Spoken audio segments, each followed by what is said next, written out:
ನಮಸ್ಕಾರ ಸ್ನೇಹಿತರೆ, welcome back to my channel. Gruhalakshmi 21ನೇ ಕಂತಿನಲ್ಲಿ 2 ಗುಡ್ ನ್ಯೂಸ್ ಇದೆ. ಖಂಡಿತವಾಗ್ಲೂ ತಿಳಿಸ್ಕೊಡ್ತೀನಿ. ಅದರ ಜೊತೆಯಲ್ಲಿ 20ನೇ ಕಂತು ಏನಾಗಿದೆ ಅದರ ಬಗ್ಗೆನೂ ಕೂಡ ಕಂಪ್ಲೀಟ್ ಇನ್ಫಾರ್ಮೇಷನ್ ಈ ವಿಡಿಯೋದಲ್ಲಿ ತಿಳಿಸ್ಕೊಡ್ತೀನಿ.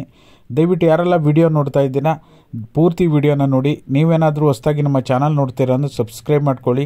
ಹಾಗೆ ಎಲ್ಲರೂ ವಿಡಿಯೋಕ್ಕೊಂದು ಲೈಕ್ ಕೊಡುವ ಮೂಲಕ ಸಪೋರ್ಟ್ ಮಾಡಿ. 21ನೇ ಕಂತಲ್ಲಿ 2 ಸಿಹಿ ಸುದ್ದಿ ಏನು ಅನ್ನೋದ್ರ ಬಗ್ಗೆ ಮಾಹಿತಿ ಆಮೇಲೆ ಹೇಳ್ತೀನಿ. ಅದಕ್ಕಿಂತ ಮೊದಲು ಈಗಾಗಲೇ 20ನೇ ಕಂತಿಗೋಸ್ಕರ ಕಾಯ್ತಾ ಇರುವಂತಹ 22% ಜನ, ಅಂದರೆ ಈಗ ಆಲ್ರೆಡಿ ನಿಮಗೆ ಕಳೆದ 2-3 ದಿನದಿಂದ ಸಾಕಷ್ಟು ಜನರಿಗೆ ಗೃಹಲಕ್ಷ್ಮಿ 20ನೇ ಕಂತು ಜಮಾ ಆಗಿದೆ. ಈ ಕ್ಷಣದವರೆಗೂ ನೀವು ಸ್ಕ್ರೀನಲ್ಲಿ ನೋಡ್ತಾ ಇರ್ಬೋದು, 4700 ಜನ ವೋಟ್ ಮಾಡಿದ್ದಾರೆ. 78% ಜನರಿಗೆ ಈಗಾಗಲೇ 20ನೇ ಕಂತಿನ ಹಣ ಜಮಾ ಆಗಿದೆ. ಇನ್ನೂ ಕೂಡ ಒಂದು ನಿಮಗೆ 22% ಅಂದರೆ ಆಲ್ಮೋಸ್ಟ್ ಒಂದು 23 ಲಕ್ಷ ಜನರಿಗೆ ಇನ್ನೂ ಕೂಡ ಹಣ ಬರೋದು ಬಾಕಿ ಇದೆ. ಯಾರು ಕೂಡ ಆತಂಕ ಪಡುವಂಥ ಅಗತ್ಯ ಇಲ್ಲ. ಈಗ ಆಲ್ರೆಡಿ 3ನೇ ಹಂತದ ಹಣ ಬಿಡುಗಡೆ ಆಗಿದೆ 20ನೇ ಕಂತು. ಖಂಡಿತವಾಗ್ಲೂ ನಿಮ್ಮೆಲ್ಲರ ಖಾತೆಗೂ ಇನ್ನೊಂದು ಸ್ವಲ್ಪ ದಿನದಲ್ಲೇ ಹಣ ಜಮಾ ಆಗುತ್ತೆ. ಓಕೆನಾ? ಇನ್ನು ಗೃಹಲಕ್ಷ್ಮಿ 21ನೇ ಕಂತು ಬಗ್ಗೆ ಮೊದಲನೇದಾಗಿ ಜಮಾ ಮಾಡುವಂಥ ಪ್ರಕ್ರಿಯೆ ಬಗ್ಗೆ ಹೇಳಬೇಕು ಅಂದರೆ, ಈಗ ನಾವು 19 ಮತ್ತು 20 ಎರಡೂ ಒಟ್ಟಿಗೆ ಹಣ ಜಮಾ ಮಾಡುವಂಥ ಪ್ರೋಸೆಸ್ಸನ್ನು ಮಾಡಿದಾಗ ಎಲ್ಲೋ ಒಂದು ಕಡೆ 19ನೇ ಕಂತು ಒಂದು 80% ಜನರಿಗೆ ಹಣ ಜಮಾ ಆಗಿ ಅಲ್ಲಿಂದ ಟೆಕ್ನಿಕಲ್ ಇಶ್ಯೂ ಆಗಿರೋದು. ಇಲ್ಲಿವರೆಗೂ ಸಹ ಹಣ ಕರೆಕ್ಟ್ ಮೊದಲಿನ ರೀತಿಯಲ್ಲಿ ಹಣ ಜಮಾ ಆಗ್ತಾ ಇರಲಿಲ್ಲ. ಬಟ್ ಆದರೆ 21ನೇ ಕಂತು ಅದೊಂದೇ ಕಂತನ್ನು ಸಪ್ರೇಟಾಗಿ ಪ್ರೋಸೆಸ್ ಮಾಡೋದ್ರಿಂದ ಯಾವ ಕಾರಣಕ್ಕೂ ಕೂಡ ಈ ಏನು ಹಳೇದು ಪ್ರಾಬ್ಲಮ್ ಆಗಿತ್ತಲ್ಲ ಆ ರೀತಿ ಪ್ರಾಬ್ಲಮ್ಮು ಕಂಡು ಬರೋದು ಬಹುತೇಕ ಡೌಟ್ ಇದೆ. ಓಕೆನಾ? ಹಾಗಾಗಿ ಆ ರೀತಿ ಪ್ರಾಬ್ಲಮ್ ಬರಲ್ಲ. ನಿಮ್ಗೇನು ರೆಗ್ಯುಲರಾಗಿ 4ರಿಂದ 5 ದಿನದಲ್ಲಿ 80%ಕ್ಕಿಂತ ಹೆಚ್ಚು ಜನರಿಗೆ ಜಮಾ ಆಗಿತ್ತಲ್ಲ ಅದೇ ರೀತಿ 21ನೇ ಕಂತಿನ ಹಣ ಜಮಾ ಆಗುತ್ತೆ. ಓಕೆನಾ?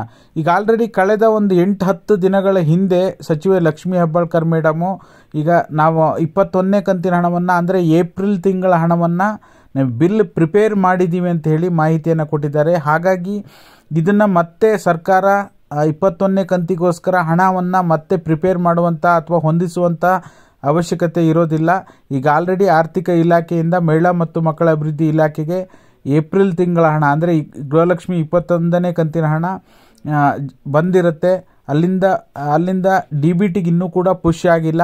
ನೀವು ಕೂಡ ಸ್ಟೇಟಸನ್ನು ಚೆಕ್ ಮಾಡ್ಬೋದು. DBT ಪುಷ್ ಆದ ನಂತರ ನಿಮಗೆ ಅಪ್ಡೇಟ್ ಮಾಡುವಂಥ ಕೆಲಸ ಮಾಡ್ತೀನಿ. DBT ಪುಷ್ ಮಾಡಿದ ನಂತರ ಎಲ್ಲ ಫಲಾನುಭವಿಗಳ ಖಾತೆಗೆ ಹಣ ಜಮಾ ಆಗುತ್ತೆ. ಈಗ ಆಲ್ರೆಡಿ 21ನೇ ಕಂತು ಬಂದಿಲ್ಲ ಅಂತ ಯಾಕೆ ಕಮೆಂಟ್ ಮಾಡ್ತಾ ಇದ್ದೀರಾ ಅಂದರೆ, ನಿಮಗೆ ಗೊತ್ತೇ ಇದೆ, ಕೆಲವೊಂದು ಸೋಷಿಯಲ್ ಮೀಡಿಯಾದಲ್ಲಿ ರೂಮರ್ಸ್ಗಳು ಹಬ್ತಾ ಇದೆ 21ನೇ ಕಂತಿನ ಹಣ ಕೂಡ ಬಿಡುಗಡೆ ಆರಂಭ ಆಗಿದೆ ಅಂತ. ಖಂಡಿತವಾಗ್ಲೂ ಇನ್ನೂ ಕೂಡ ಬಿಡುಗಡೆ ಆರಂಭ ಆಗಿಲ್ಲ. ಬಿಡುಗಡೆ ಆರಂಭ ಆದ ತಕ್ಷಣವೇ ನಿಮಗೆ ಅಪ್ಡೇಟ್ ಮಾಡ್ತೀವಿ. ಇತ್ತು ಪ್ರೂಫ್ ಸಮೇತ ನಿಮಗೆ ಅಪ್ಡೇಟ್ ಮಾಡುವಂಥ ಕೆಲಸ ಖಂಡಿತವಾಗ್ಲೂ ಮಾಡ್ತೀವಿ. ಹಾಗಾಗಿ ಜಮಾ ಮಾಡುವಂಥ ಪ್ರಕ್ರಿಯೆಯಲ್ಲಿ ಸ್ವಲ್ಪ ಬದಲಾವಣೆ ಆಗುತ್ತೆ. ಅದರಲ್ಲೂ ಕೂಡ ಸ್ಪೀಡಪ್ ಆಗುವಂಥ ಸಾಧ್ಯತೆ ಇದೆ. ಅದರ ಜೊತೆಯಲ್ಲಿ ಹಣ ಬಿಲ್ ಪ್ರಿಪ್ರೇಷನ್ ಈಗ ಆಲ್ರೆಡಿ ಆಗೋಗಿದೆ. DBT ಪುಷ್ ಮಾಡೋದು ಬಾಕಿ ಇದೆ ಅಂತ ಹೇಳ್ಬೋದು. ಓಕೆನಾ? ಹಾಗಾಗಿ ನಿಮಗೂ ಏನಾದರೂ ಇನ್ನೂ 20ನೇ ಕಂತು ಬಂದಿದೆಯೋ ಇಲ್ವೋ ತಪ್ಪದೆ ಎಲ್ಲರೂ ಕೂಡ ಕಮೆಂಟ್ ಮಾಡಿ. ಇವತ್ತು ಕೂಡ ಈ ವಿಡಿಯೋ ಮುಗಿದ ಮೇಲೆ ಕಮ್ಯುನಿಟಿ ಪೋಸ್ಟ್ ಹಾಕ್ತೀನಿ, ತಪ್ಪದೆ ಎಲ್ಲರೂ ವೋಟ್ ಮಾಡಿ. ಆಮೇಲೆ ಮೊನ್ನೆ ಒಂದು ವಿಡಿಯೋ ಮಾಡಿದ್ದೆ, ಈ ಸೋಮವಾರದಿಂದಲೇ ಹಣ ಜಮಾ ಆಗೋಕ್ಕೆ ಶುರು ಆಗುತ್ತೆ ಅಂತ ಸೋಷಿಯಲ್ ಮೀಡಿಯಾದಲ್ಲಿ ಹರಿದಾಡ್ತಾ ಇರೋದು. ನಾನು ಹೇಳಿದ್ದಲ್ಲ, ನೀವು ಪೂರ್ತಿ ವಿಡಿಯೋನ ನಾವು ಯಾವುದೇ ವಿಡಿಯೋ ಹಾಕಿದರೂ ನೀವು ಪೂರ್ತಿ ವೀಕ್ಷಣೆ ಮಾಡಿದರೆ ಮಾತ್ರ ಗೊತ್ತಾಗುತ್ತೆ. ಕೆಲವೊಂದೊಂದು ಸೋಷಿಯಲ್ ಮೀಡಿಯಾದಲ್ಲಿ ಹರಿದಾಡ್ತಕ್ಕಂಥ ರೂಮರ್ಸ್ಗಳ ಬಗ್ಗೆ ನಮ್ಮ ವಿಡಿಯೋದಲ್ಲಿ ಕ್ಲಾರಿಟಿ ಕೂಡ ಇರುತ್ತೆ. ಓಕೆನಾ? ಹಾಗಾಗಿ ಯಾರೆಲ್ಲ ವಿಡಿಯೋ ನೋಡಿ ಸಪೋರ್ಟ್ ಮಾಡ್ತಾ ಇದ್ದೀರಾ ನಿಮ್ಮೆಲ್ಲರಿಗೂ ಕೂಡ ಧನ್ಯವಾದಗಳು. Thank you all. Thank you so much for watching.